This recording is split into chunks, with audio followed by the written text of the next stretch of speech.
Hello guys and gals! Today my goal is to make a quick rundown of two upcoming and highly anticipated action RPGs, Vampire the Masquerade Bloodlines 2 and Cyberpunk 2077. This video will cover most of the features we're aware of, without going into too much detail so you can skip hours of footage and still get the most amount of information. Without further ado, let's get cooking. So far we know quite a bit about the game. The sequel uses the 5th edition of the World of Darkness rulebook. This change was brought about by Paradox Interactive after White Wolf released two source books, Camarilla and Anarchs, which touched on sensitive matters regarding the LGBT community. Specifically, the books handle the murder of gay Chechens in a background that uses the violation of human rights. The VP of Business Development at Paradox Interactive, Shams Georgiani, had this to say. In the Chechnya chapter of the V5 Camarilla book, we lost sight of this. The result was a chapter that dealt with a real-world ongoing tragedy in a crude and disrespectful way. We should have identified this either during the creative process or in editing. This did not happen, and for this we apologize. As a result, White Wolf has been integrated in the Paradox team with changes to their roster. I can't say I'm too enthusiastic about this affair. Censorship should not be used as a tool to alter fictional content just because one group or another might find it offensive.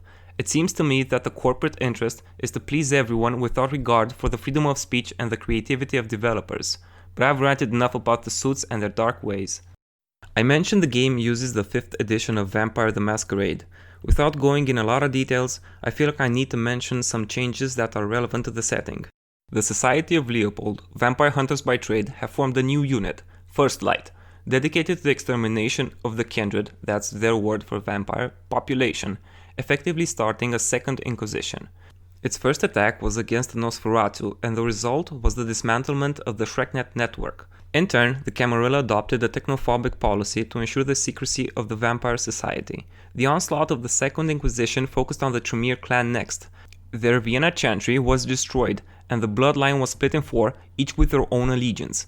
The fracturing of clans has also touched the Sabbat, with a large fraction of their leading Le Sombre clan defecting to the Camarilla.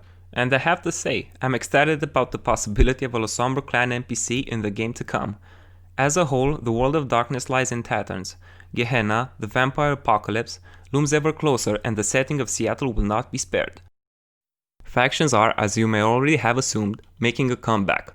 The oldest one present in the city is the Pioneers, led by the vampires Lou Grant, with members tracing their lineage back to the founding of Seattle, whereas they represent the old way, vampire who got their mitts into the establishment and development of the city. The Camarilla are the new kids on the block. Its prince, Alec Cross, is leading the city since the turning of the 21st century.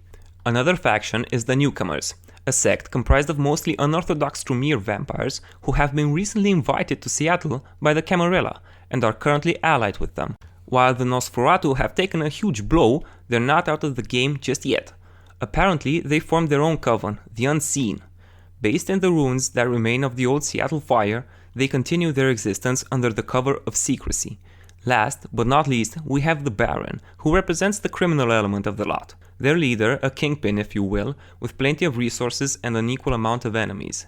I'm hoping for a lot of interaction between the 5 cabals, branching storylines and different endings.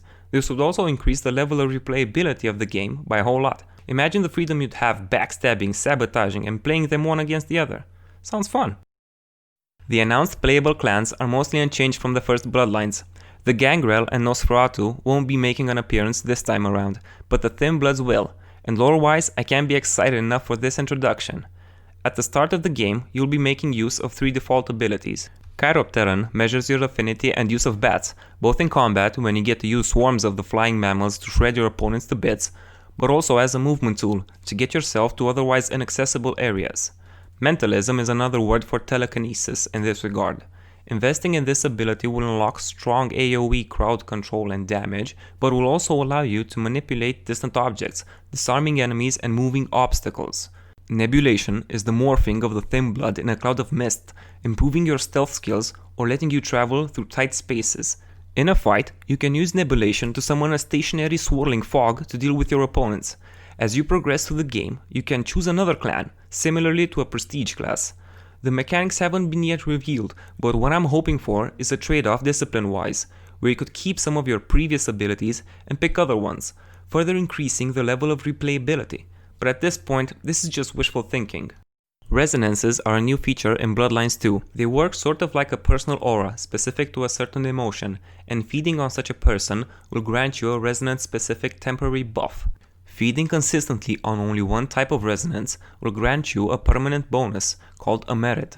What I've been hoping for and what we're all gonna get is mod support. The tool is based on the Unreal 4 engine editor, and considering the level of depth the modding community has shown so far with games like Skyrim, Minecraft, and GTA, I'm stoked about what we could possibly get. The potential is there, not just for modifying the base content, but also for creating new adventures in the world of darkness. The most recent thing we've learned about Bloodlines 2 is that it's been delayed. The previous deadline was set to March this year, but it was postponed indefinitely. The original Vampire Bloodlines was bound by contract to provide a release date. As a result, what we got was a buggy game that bankrupted Troika Games. Eventually, that unpolished gem came to be regarded as a cult classic, garnering the appreciation of RPG fans worldwide for its characters, music, and atmosphere. Consider what usually happens when a game is rushed to meet a season for sales. It doesn't end up well when a rough around the edges game is launched for the audience. The market is saturated at the moment. Breaking records and sales have become increasingly difficult as the competition is always stepping up their game. My point is that I'd rather wait for a quality release rather than a rushed one. Some things can be fixed with patches. That's about it for the Bloodsuckers, but I'm mostly loving what we know about Bloodlines 2 so far, and for the first time in quite a while I'm actually feeling hopeful. Cyberpunk 2077.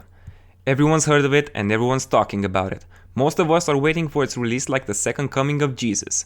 We've got Cyberpunk clothing, mugs, special editions hardware, and most importantly, memes.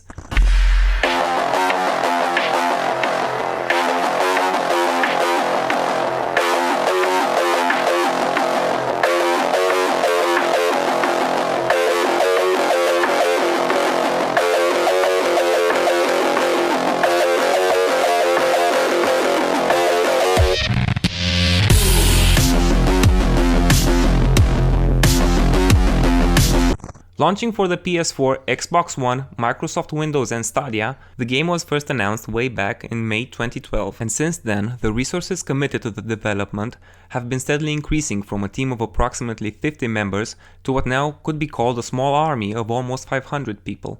It even got a $7 million subvention from the Polish government. A new studio was opened in Warsaw, and partnerships have been established with Digitalscapes and Nvidia to help with the development.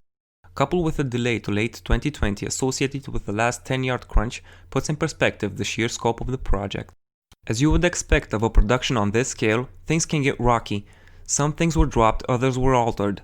The third-person camera during cutscenes was removed, with the perspective of the player being grounded to further increase the immersiveness of the player into the world. The multiplayer was scrapped from the initial launch, but it will be released further down the road. Now let's talk about the features we do know. We'll be taking the mantle of the Mercenary V, choosing one of 3 classes. The Solo is the fighter archetype. Direct, full-on damage, no messing around. This class is all about the frontal violence aspect of the game, having a superior arsenal to choose from and abilities that further enhance your equipment. The second class is the Netrunner, a hacker extraordinaire.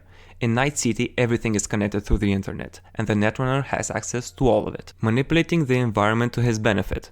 More attuned to the stealthy side of things, you'll progress through the game utilizing an indirect approach to get things done. The Techie is the final class you can pick from. As the name suggests, playing a Techie will have you tinkering with your equipment a lot. Your gadgets and augments will be your tools of the trade as you wreak havoc in Night City. Each of these attributes governs a number of skills, as well as being used in dialogue to unlock special lines and have an utility outside of combat. For example, Body, which enhances fighting-related skills such as shotguns, melee, and athletics, is also used to pry open stuck doors or rip apart turrets. Reflex, on the other hand, focuses on the coordination of your character, ensuring your control over the encounter. Each of these attributes contribute to the definition of your playstyle, ensuring a customized experience with each playthrough. Let's say you want to play a stealthy Netrunner. Based on your attributes, you could choose a melee approach to combat or a ranged one, which leads me to my next point, replayability. Outside of the main quest, a plenitude of secondary missions await you in the sprawling city of Cyberpunk 2077. One of the main features of this game is the continuation of failed quests. Instead of being greeted by a dreadful quest failed message, the storyline branches based on the consequences of your actions.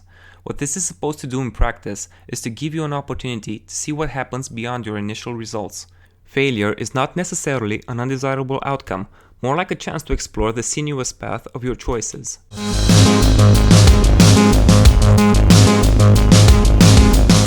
This is about it for this week. Thank you for watching, and please follow us for more content and insight into the world of video games. If you have any thoughts or suggestions, feel free to leave a comment and we'll get right back at you. And as always, stay classy.